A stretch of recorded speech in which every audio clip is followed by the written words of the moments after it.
อ่ะเงินขอบใจโอ้คอยบ่เคยยิงเลยขันบ่เคยยิงก็ยอมจ่ายมาโลด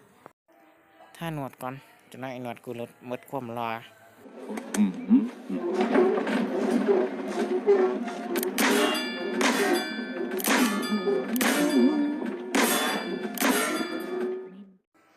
ยิงหกถือหก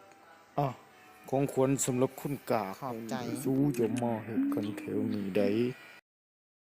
ยิงเบิ่งว่าสิเก่งสำใดค่อยเชื่อมันในตัวเจ้าเอ็ดโล่งๆเอ็ดหำโล่งๆเว้นเอ็ดหำโล่งๆเว้น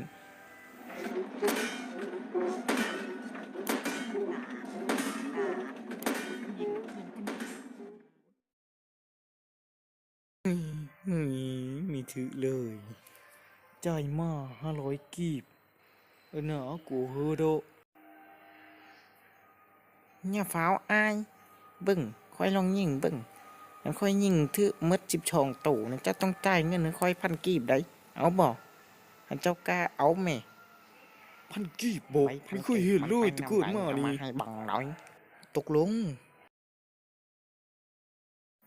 แต่ถ้าเจ้ายิงไม่ถือเจ้าต้องจ่ายค่อย1,500กีบได้เจ้าของร้านหมุนเป้าได้ไวซ้ำเลยหมุนเพื่อไว้สุดๆโลดเด้อเขาแต่มันต้องเป็นระดับมืออาชีพได้หมุนรอด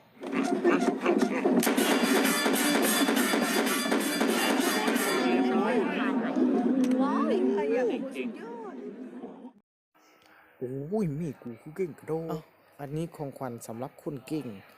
เอาไปบักเป็ดน้อยจ่ายมา1,000กีบ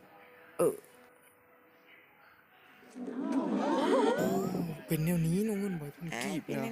ถอดออกนะไม่บอกน้ำเงินมันใบ1,000กีบเลย Subscribe ครับ